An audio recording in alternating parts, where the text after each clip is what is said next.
വിദഗ്ധർ ചൂണ്ടിക്കാട്ടുന്നു. ഈ സാഹചര്യത്തിലാണ് അല്പം മുമ്പ് മദനിയുടെ പേരിൽ തന്നെ കേരള ഹൈക്കോടതിയിൽ ജാമ്യാപേക്ഷ സമർപ്പിക്കപ്പെട്ടത്. ഉച്ചഭക്ഷണത്തിന് ശേഷം ജസ്റ്റിസ് ആർ ബസന്ത് ഈ ജാമ്യാപേക്ഷ പരിഗണിക്കും. അളകാന്ത, ബെനി, എന്താണ് നിയമവിദഗ്ധർ പറയുന്നത്? ഇന്ന് തന്നെ പരിഗണിച്ചാൽ ഇന്ന് തന്നെ ഇതിലൊരു തീരുമാനമുണ്ടാകുമോ? ഇപ്പോൾ മഞ്ജുഷ് കോയമ്പത്തൂരിൽ നിന്ന് റിപ്പോർട്ട് ചെയ്ത് ഇന്ന് വൈകിട്ട് അല്ലെങ്കിൽ നാളെ രാവിലെ മദനിക്ക് അവിടെ നിന്ന് തിരിക്കാൻ കഴിയുമെന്നാണ്. അത് സാധ്യമാകുമോ? ഗൂഢാലോചന മാത്രം ചുമത്തി വർഷങ്ങൾക്ക് മുമ്പ് ചാർജ് ചെയ്യപ്പെട്ട കേസായതിനാൽ ഈ ജാമ്യം കിട്ടുക എന്നുള്ളത് സാങ്കേതികം മാത്രമാണെന്നാണ് നിയമവിദഗ്ധർ ചൂണ്ടിക്കാട്ടുന്നത്. അതുമാത്രമല്ല, ഇത്രയധികം കാലം തടവിൽ കഴിഞ്ഞ ഒരാൾ എന്നുള്ള നിലയ്ക്കുള്ള പരിഗണനയും കോടതി അദ്ദേഹത്തിന് നൽകുമെന്ന് അറിയുന്നു. അളകാന്ത, നന്ദി ബിനി. ജുഡീഷ്യറിയിലുള്ള വിശ്വാസം കൂടുതൽ ഉറപ്പിക്കപ്പെട്ടെന്ന് മദനിയുടെ കുടുംബാംഗങ്ങൾ പറഞ്ഞു. കോയമ്പത്തൂരിൽ മഞ്ജുഷ് ഗോപാൽ സൂഫിയ മദനിയോട് സംസാരിച്ചു. എങ്ങനെ തോന്നുന്നു ഈ നാളത്തെ ഒരു? തീർച്ചയായിട്ടും അദ്ദേഹം തീർത്തും നിരപരാധിയായിട്ടുള്ള ഒരവസ്ഥയെ തന്നെയാണ് അദ്ദേഹത്തെ വീട്ടിൽ നിന്ന് കൊണ്ടുവന്നത്. അപ്പൊ തീർച്ചയായിട്ടും ഇങ്ങനത്തെ വിധി തന്നെ ഉണ്ടാവും. കാരണം ഞങ്ങൾ അത്രയേറെ ഈ 10 വർഷം കൊണ്ട് അനുഭവിച്ചു കഴിഞ്ഞു. വളരെയേറെ യാതനകളും വിഷമങ്ങളും പ്രയാസങ്ങളും നമ്മൾ തെറ്റ് ചെയ്യാതെ അനുഭവിക്കുമ്പോഴും നല്ല പ്രതീക്ഷയുണ്ടായിരുന്നു തിരിച്ചിങ്ങനെ തന്നെ ഒരു വിധി നമുക്കുണ്ടാവും എന്നുള്ളത്. എന്തൊരു ഗൂഢാലോചനയോ അങ്ങനെ എന്തെങ്കിലുമൊക്കെയാണോ? താങ്കൾ പലതവണ മുമ്പ് ഒന്നും പറയാൻ പറ്റുന്ന ഒരവസ്ഥയിലല്ല. കാരണം നമ്മൾ അത്രയേറെ ഹൃദയം കൊണ്ട് ദൈവത്തിന് നന്ദി പറയുന്ന ഒരവസ്ഥയിലാണ് ഉള്ളത്. കാരണം അളവറ്റൊരു അനുഗ്രഹം ഞങ്ങൾക്ക് 10 വർഷം ചെറിയൊരു കാലയളവല്ലല്ലോ. ഈ 10 വർഷത്തിനുള്ളിൽ ഞങ്ങൾക്ക് പറഞ്ഞറിയിക്കാനോ ഒരിക്കലും വിവരിക്കാൻ കഴിയാത്ത അത്രയൊക്കെ അനുഭവങ്ങൾ ഞങ്ങൾ കഴിഞ്ഞു. മദനി നാളെ വൈകുന്നേരം 4 മണിയോടെ തിരുവനന്തപുരത്ത് എത്തുമെന്ന് PDP നേതാവ് പൂന്തുറ സിറാജ് പ്രതീക്ഷ പ്രകടിപ്പിച്ചു. കോയമ്പത്തൂരിൽ മാധ്യമങ്ങളോട് സംസാരിക്കുകയായിരുന്നു പൂന്തുറ സിറാജ്.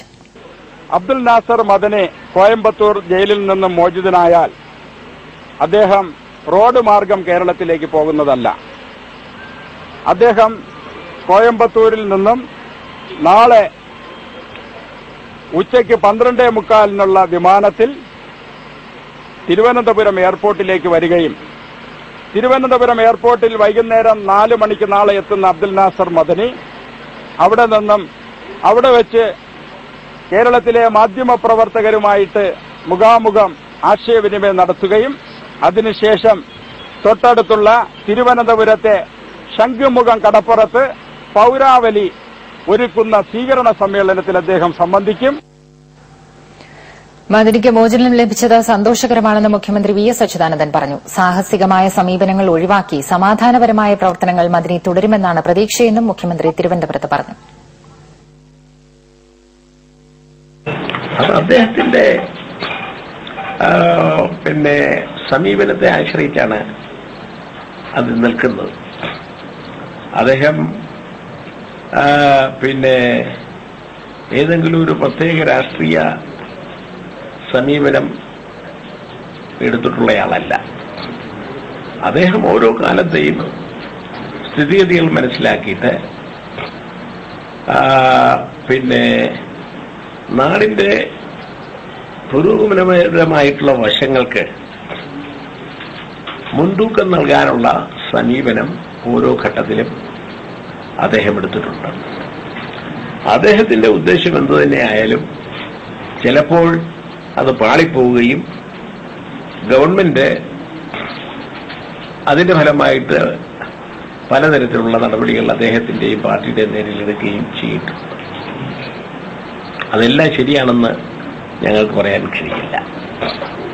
സാഹസികമായിട്ടുള്ള സമീപനത്തിൽ നിന്ന് വ്യത്യസ്തമായി തികച്ചും സമാധാനപരമായ ഉള്ളടക്കത്തോടുകൂടിയിട്ട് രാഷ്ട്രീയം കൈകാര്യം ചെയ്യുക എന്നുള്ളതിൽ അദ്ദേഹത്തിന്റെ പാർട്ടി ഇടയ്ക്ക് ചില സന്ദർഭങ്ങളിലെല്ലാം തന്നെ തുനിഞ്ഞിട്ടുണ്ട്. കൂടുതൽ പ്രതികരണങ്ങളിലേക്ക്. എപ്പോഴെങ്കിലും അദ്ദേഹത്തിന് നീതി മാറി വന്ന ഗവൺമെന്റുകൾ വോട്ട് ബാങ്കിനെ കണ്ണുവെച്ചുകൊണ്ട് പല വാഗ്ദാനങ്ങൾ ചെയ്തിരുന്നെങ്കിലും ഒരു ഗവൺമെന്റും അദ്ദേഹത്തോട് നീതി പുലർത്തിയിട്ടില്ല എന്നുള്ളതാണ് എന്റെ അഭിപ്രായം. ഒരു ജനാധിപത്യ രാജ്യത്ത് ഒരു സ്വതന്ത്ര പൌരന് ലഭിക്കേണ്ട നീതി ലഭിക്കുന്നതിൽ മദനിക്ക് ലഭിച്ചിട്ടില്ല എന്നുള്ള ഒരു വിശ്വാസക്കാരനാണ് ഞാൻ.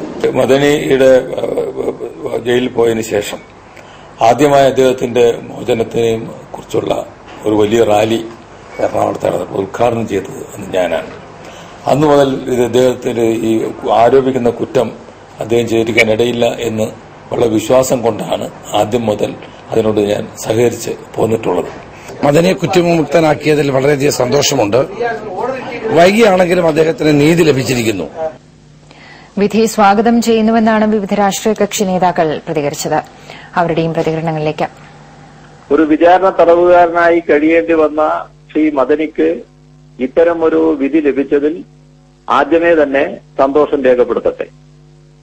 നമ്മുടെ രാജ്യത്തിന്റെ നീതിന്യായ ചരിത്രത്തിൽ അത്യപൂർവമായ ഒരു കേസായാണ് മദനിയുടെ കേസ് കാണേണ്ടത്.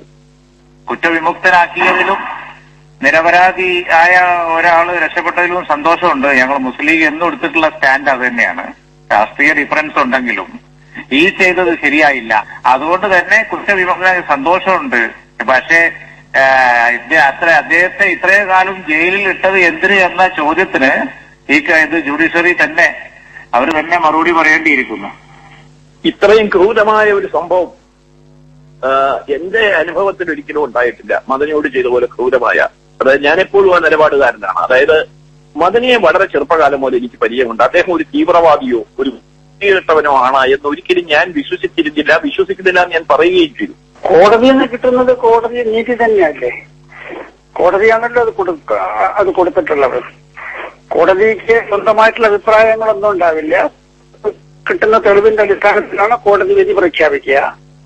കോടതിയുടെ മുമ്പിൽ തെളിവ് കൊടുക്കേണ്ട ആൾക്കാർ തമ്മിൽ പരസ്പരം മത്സരിക്കുകയായിരുന്നു. മദനി കുറ്റക്കാരനല്ല, അദ്ദേഹത്തിനെ മോചിപ്പിക്കണം എന്ന് പരസ്യമായ നിലപാട് സ്വീകരിച്ചുകൊണ്ട് മത്സരിക്കുകയായിരുന്നു രണ്ട് മുന്നണിക്കാരും. മദനിയെ നാട്ടിലെത്തിക്കുന്നതിനുള്ള എല്ലാ സഹായങ്ങളും ചെയ്യുമെന്ന് ആഭ്യന്തരമന്ത്രി കോടിയേരി ബാലകൃഷ്ണൻ പറഞ്ഞു. കേരള നിയമസഭ തന്നെ ഈ കാര്യത്തിൽ പ്രമേയങ്ങൾ വരെ പാസാക്കിയതാണ്. ഈ പശ്ചാത്തലത്തിൽ കോടതി വിധി വളരെയധികം ആശ്വാസകരമാണ്. നീതി ലഭിച്ചു എന്നുള്ളൊരു തോന്നലാണ് പൊതുവിൽ ഇത് സംബന്ധിച്ച് ഉണ്ടായിരിക്കുന്നത്. അദ്ദേഹം ജയിൽ മോചനം നേടി വരുന്ന ദിവസം എപ്പോഴാണെന്നുള്ളത് സംസ്ഥാന പോലീസ് വിഭാഗം അതിന്റെ വിവരം ബന്ധപ്പെട്ടുകൊണ്ടിരിക്കുകയാണ്. വിവരം കിട്ടുന്ന മുറക്ക് അതിനാവശ്യമായിട്ടുള്ള സെക്യൂരിറ്റി അറേഞ്ച്മെന്റ് ഒക്കെ ചെയ്യാൻ വേണ്ടിയിട്ടുള്ള നിർദ്ദേശം പോലീസിന് നൽകിക്കഴിഞ്ഞിട്ടുണ്ട്. എല്ലാ സംസ്ഥാനത്ത് എല്ലായിടങ്ങളിലും അത് സംബന്ധിച്ചുള്ള ക്രമീകരണം ഉണ്ടാക്കാൻ വേണ്ടിയുള്ള നിർദ്ദേശം നൽകിക്കഴിഞ്ഞിട്ടുണ്ട്. മദനിക്കുണ്ടായതുപോലുള്ള മനുഷ്യാവകാശ ലംഘനം ആർക്കും ഉണ്ടാകരുതെന്ന് മന്ത്രി എം.എ. ബേബി പറഞ്ഞു. വിചാരണ കൂടാതെ ഒരാളെ ഇത്രകാലം തടങ്കിൽ ഇടാൻ പാടില്ല എന്നുള്ളത് ഒരു പൊതുതത്വമായി നമ്മുടെ സമൂഹത്തിൽ അംഗീകരിക്കാൻ കഴിയണം. ഇപ്പം എന്ത് വലിയ ക്രൂരതയാണ്. 9 വർഷത്തോളം അദ്ദേഹം സെൻട്രൽ ജയിലിൽ കിടന്ന് അറിയിക്കുകയായിരുന്നു. അദ്ദേഹത്തിന്റെ ഉറ്റ ബന്ധുക്കൾക്ക് അസുഖം ബാധിച്ചപ്പോഴോ അവര് മരണമടഞ്ഞപ്പോഴോ അവർക്ക് പരോള് ലഭിച്ചില്ല, മദനിക്ക് പരോള് ലഭിച്ചില്ല. ഈ ഒരു പ്രശ്നമാണ് ഏറ്റവും ശക്തമായിട്ട് ഉന്നയിച്ചത്.